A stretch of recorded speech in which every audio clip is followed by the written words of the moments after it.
Visual novels are a Japanese form of entertainment that stand at the crossroads of video games, particularly the adventure-style point-and-click kind of games, and traditional novels. The primary action on the part of the player interacting with a visual novel is reading, rather than the more active control typically found in video games. However, unlike novels, they have aesthetic presentation and musical accompaniment to add to the tone and atmosphere of the narrative. As a medium, visual novels offer a vast potential for effective and immersive storytelling, benefiting from the verbose description of monologue inherent in standard novels, as well as the visual and audio direction of games and other aesthetic media. That said, visual novels are mired by a sea of mediocrity, and within the public sphere, it's far more likely that one will find a poor visual novel than an exceptional one. This has to do both with the perception of visual novels as well as their origin as a medium. Visual novels, like all media, offer an escape from reality. But by nature of the medium, this escape is particularly powerful. They play right into the weaknesses of the socially inept, with a heaping majority catering to the desire for acceptance through romantic and sexual connection. But through the muck lies a powerful tool for storytelling that has the potential to convey life in all of its splendor in ways impossible to other mediums of entertainment. Today, I'll walk you through the medium of visual novels, touch upon the varieties in experience, and try and draw out what it is that makes this medium so fantastic. A large part of the problem with the perception of visual novels, as well as their general market trends, dates back to how the medium was created. Unlike the mediums of anime or manga, visual novels from their onset were primarily base and exploitative in nature. In the early days, visual novels lacked a distinct identity. They often were much closer to a standard video game or point-and-click from a mechanical standpoint, often including the management of character statistics or otherwise involving some basic problem-solving. The single linking thread between most early visual novels, however, was their nature as pornographic content. Unlike budding anime, which from the start had a variety of tones and genres appealing to different markets, visual novels as we understand them today were founded upon sexual content. To that end, visual novels became more synonymous with pornography than as a means of real storytelling. As time went on, this origin as a sexual vehicle would be distilled into visual novels as we know them today, stories with a heavy focus on interpersonal connection and romance. Taming down the sexual elements gave rise to the dating sim style of game, which concerned a protagonist in the pursuit of one of many heroines' love, often needing to accomplish certain tasks and manage certain character stats in order to gain their affection. The player would start from some fixed point and make choices that would lead them towards a certain heroine. The player's actions and preferences dictated the protagonist's romantic partner. This general style of game I will henceforth refer to as a galgame. Today, these early styles and trends of visual novels persist in the genre of nukige, visual novels whose primary appeal and focus lies in the sexual. This is not to say that there is no sex outside of this classification, but the focus of nukige is in the exploration of the sexual before all else. It was from this beginning that visual novels would begin to rise to their strength as a form of more legitimate storytelling. The logistical response to the sexual dating sim was the birth of another visual novel classification, nakige, literally meaning crying game. Nakige are stories that have the same skeleton as the dating sims, but place a greater emphasis on the story and characters over the sexual content. In particular, as the title suggests, this manifests itself through the creation of tear-jerking narratives. Nakige adopt the character archetypes that were established in nukige and in Japanese pop culture as a whole, but often add to them an element of tragedy or other emotional flaw or weakness that's resolved in an emotional way throughout the course of the narrative. The main proprietor of this genre and contributor to its popularity is without a doubt Studio Key. Key has created many popular nakige that have often done a good deal to change the medium and its focus considerably. The early works of Canon, Air, and Clannad were instrumental in creating the genre, and are wildly popular even outside of the realm of visual novels. To this day, the pacing of these kinds of stories, as well as the common archetypes found within, root back to the influence of Studio Key and the structure they established. The protagonist would meet a quirky heroine and spend a few hours hanging out with them until a certain tragic twist would happen. From that point, the drama would build and build until a cathartic, tear-jerking ending was brought about, and the girl's problem is solved. A major contributor to Key's fame, as well as their effectiveness, lies in their generally gorgeous backing tracks that perfectly draw out emotion in the reader. Within the propagation of nakige, the market also saw a shift in appeal. Many nakige include sexual content. Within Studio Key itself, it wasn't until the creation of Clannad that sexual content stopped being standard.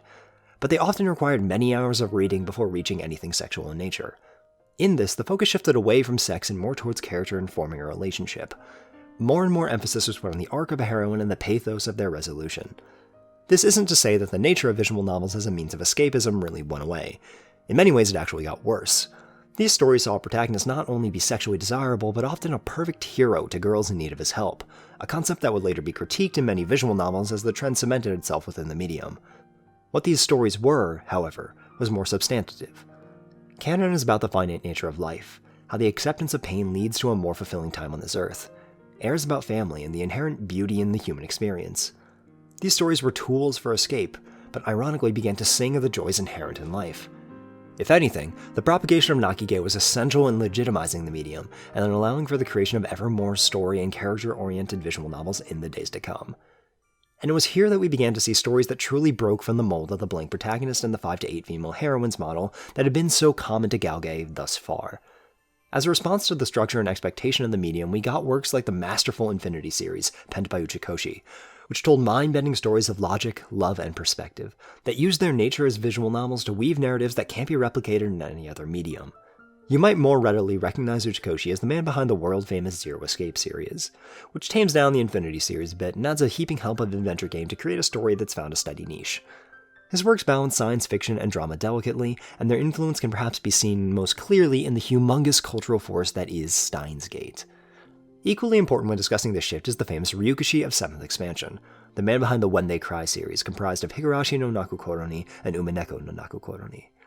These stories take the tone and expectation of the medium and twist them into stories filled with mystery and violence. Creating character dramas amid mystery and suspense make the works of Ryukishi the most unique stories we've examined yet.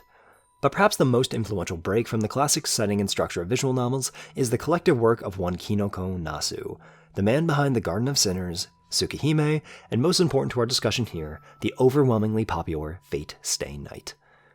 It's really hard to overstate how influential Fate Stay Night was and is to not only visual novels, but Japanese pop culture as a whole. Just as the works of Studio Key spawned many emulators, to this very day there are countless stories gimping off the presentation and service elements put forth by Fate Stay Night.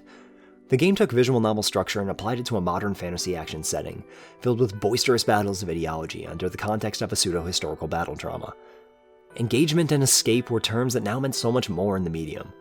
Ryukishi offered thrill and Nasu heroism, all within one of the most immersive means of telling stories out there. But while things like Fate, Umineko, and the Infinity series might seem like large deviations from the medium thus, it's important to understand the countless ways in which they were, in fact, the same. All these titles share the same structure as the Galgame we've examined thus far. They're all stories that allow the player to periodically make choices that will send them down one of a small handful of branching paths. And while there's certainly more leeway in these stories than the Nakige works, these paths were still often localized around a particular heroine, with at least a subplot of the story concerning the protagonist's romance with said heroine. Battler and Umineko and Shiro and Fate were certainly more defined as protagonists, less lending themselves to the classic idea of self-insertion than in most of the dating sims, but it would be plainly closed-minded to ignore the fact that Fate builds its routes not only around 3 different interpretations of the heroic ideal, but also 3 different girls that Shiro falls in love with. The simple fact that the medium was, from its onset, overwhelmingly filled with romances, however shallow, had drawn a tight association between that genre and the medium as a whole. More so than anything else out there, visual novels will almost certainly have at least some form of romance be central to their plot. Furthermore, at this point, the concept of visual novels was more or less set in stone. The days of the dating sim and the adventure game were pretty much gone now.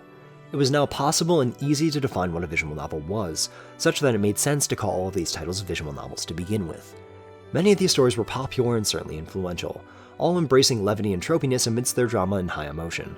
But having these stories prove that visual novels could step away from their roots would soon open the door for certain authors to walk that line as far as they could possibly go. If the more character and plot-oriented stories of Uchikoshi, Nasu, and the like were, in some respect, a response to the standard setting and character archetypes of Nakige and Galgame, then from the adolescent power fantasies of these plot-focused stories came the creation of another subgenre, the Utsuge. Where Nakige literally means crying game, Utsuge means suffering game. These stories took a hard break from standard convention and tropes to create narratives that are designed to instill the feeling of dread. A great and relatively recent example of the Utsuge is the title Fata Morgana no Yakata, which takes many of the ideas found in Umineko no Naku Koro, the abstract mystery containing identity and love, and plays them dark and crushingly depressing. There are portions of Fata Morgana that are sheer agony to read through, a feeling in no small part instilled by its drop-dead gorgeous soundtrack comprised of many vocal tracks in many different languages, which all take a far step away from the light and bouncy songs common to Galgame. Throughout most of its duration, Fata Morgana is an exploration of human failure, examining how all people and intentions can be corrupted, and how fleeting happiness can be. But perhaps the most influential Utsuge throughout the medium's history is a title that is still without comparison, the single highest rated visual novel on the Visual Novel Database, Muv-Luv Alternative. Muv-Luv Alternative is the direct sequel to Muv-Luv and tells an intense and gripping narrative about the horrors of war and the invaluable gifts and blessings inherent in life and choice. Muv-Luv pounds you into the dust, showing through action how war is ugly and life is fleeting. It's not at all uncommon for a character to die when reading visual novels, but only ever in the case of Muv-Luv was I truly unsettled and shaken by the loss of human life presented in fiction. For all of its flaws, Muv-Luv Alternative is gripping in a way that little else is. It's easy to characterize the Utsuge as a story filled with suffering, but to do so is to get away from where the real heart of the genre lies. Fata Morgana shows you how rotten humanity can be. It time and time again shows that people's best intentions mean little in the face of humanity's greed and self-satisfaction. But it only does this so that when the characters are finally able to break free of that cycle, when love and forgiveness are finally able to win out, the joys of life are made all that much clearer. In Muv-Luv, you lose and you grieve. You realize that heroes aren't the people that charge into battle, defeating their enemy and returning unscathed. Rather, that heroes are the ones that can look at tragedy time and time again and somehow manage to keep going. You hurt and you grieve, but you do it all so that one day people don't have to fight. You do it because you know what a miracle it is just to be alive. Utsuge is not about the suffering. Utsuge is about the struggle. The darker the tunnel and the more real the danger, the brighter the light is at its end. That is the thesis of the genre. You suffer so at the end you can see how unspeakably wonderful life is without suffering. Visual novels, as we have established, have always had deep roots in escapism and self-projection. Within Galge, it's clear how the stories exist in no small part so that the reader can experience vicarious romance and vicarious emotion. To that end, visual novels exist as human connection simulators. Moving closer to the stories that broke that trend, the line becomes more hazy. While it's certainly not beyond Natsukage to have strong thematic content, the plot-oriented stories lean much more into that than the escapist fantasies that came before. Umineko is a romance on a certain level, but it's much more about the power of faith and love over absolute truth. With the Utsuge, we step fully away from self-insertion. The protagonists of Fata Morgana and Muv-Luv suffer more than you or I have or ever will. The appeal of Utsuge is not that the reader can put themselves into the story and be the coolest and strongest. It's to break life down into its rawest and most painful setting so that its joys shine all the brighter. What I've presented is a linear progression of intent. That isn't to say that this is how visual novels developed in full, or that any of these subgenres are better than any of the others inherently. No, to this day, the overwhelming majority of visual novels released are still sexually centered nukige, but rather to show how the awareness of the medium as well as its potential grew with authors and with time. What once was an entire medium that existed to offer an idyllic escape from reality became a medium that more so than anything else I've experienced, sang to the joys and wonders of life. Which leads us to the final step in this thematic exploration of visual novels. What we've seen thus far has been different people approaching visual novels with a more and more diverse idea of what the medium is or could be. But of equal interest are the stories that took the lessons learned from the Nakige, the plot-oriented stories in the Utsuge, and told stories that commented on visual novels as a whole. In many ways, the popular and free visual novel Katawa Shoujo broke down traditional concepts about the general Galge structure, with the Hanako route in particular being a direct deconstruction of the Galge ideal, showing how an overwhelming desire to save someone can end up infantilizing and demeaning them, how people have to grow on their own. The protagonist is weak, and is as much in need of growing up as the heroines are, all of which, to varying degrees, break from standard Galge archetypes. This comments directly on the old idea of the Nakige as a story in which the protagonist saves a bunch of girls from their problems. But where Katawa Shoujo took many strides to deconstruct the structure of the medium, the final story in our journey takes all the lessons we've learned and uses them to reconstruct it instead. The Fruit of Grisaia is fascinating. On the surface it appears as any other Nakige, featuring a snarky protagonist and a colorful collection of heroines that slot easily into identifiable tropes. But the magic of Grisaia is that what it presents to you on a surface level is a complete and utter farce.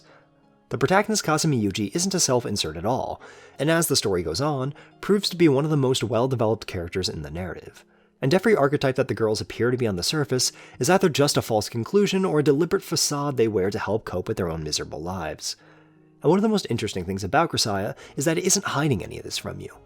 From the very start of the game, it's made clear in subtle ways that these people aren't who they appear to be, that there are many things that are clearly and plainly not normal about them and about the setting. The only reason you, the reader, have to believe that any of these girls are a certain way is that that's what you expect them to be. That's what you, a reader of visual novels, think this story is about and project onto it.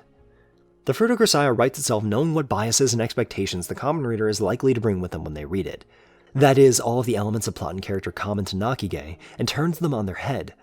The archetypes the girls present are all fake. The protagonist is hardly a hero and is perhaps the one most in need of help. And most fascinating to this discussion is one of the core tenets of the protagonist. You can't save anyone. people can only ever save themselves. In this way, all the elements of Natsukage are destroyed. The character expectations are gone, as is the idea behind the relationships inherently. The routes don't end in big tear-jerking scenes, rather quiet realizations about what really is important in their lives. But if that was where the discussion ended, Grisaia wouldn't be nearly as interesting as it actually is. Because the Fruit of Grisaia is really a reconstruction, not just of Natsukage, but Gyaoke as a whole. It breaks apart the female archetypes, but doesn't shy away from highlighting the good that performing these roles did for the girls. Even though Yuji makes the case that no one can ultimately save anyone, it makes it clear as day that helping one another and finding people who you can trust is vital to finding happiness in life. Of course it's good to help one another. Of course it's fine to ask for help. Just look at Grisaia's other main message, that anywhere can be a paradise, but paradise is something that you make for yourself. Sure, Yuji didn't save any of the girls outright, but he stood by them as they hurt and helped to make situations in which they could find the answers themselves. And even though the girls do little to Yuji directly, their affection and acceptance, and the group of friends that they make, save Yuji in their own right. Why is the Fruit of Grisaia the final step in this exploration of visual novels as a whole? Throughout this video, we've looked at how the medium diversified over the years and became more and more capable of telling different and intriguing stories. But at their core, these stories are all visual novels. They all come from the same place and speak to the same ideas. The world is beautiful. Life is worth living. From the ashes of a medium that was all about turning away from life came a plethora of stories that sing to its splendor. And Grisaia proves these lessons and puts them back into the context that it all started. The Utsuge is in no way better than the Natsukage inherently. But throughout the years, visual novels have taught themselves to be intriguing and inspiring. No matter what kind of story you want, you can find something that will speak to you, something that will tell you to keep moving forward. That's the magic of the medium. Because a great visual novel isn't just indulging in a well-told romance, or puzzling you with a complex mystery. Rather, they're all living proof that this boring, mundane world is really and truly a miracle. Thank you.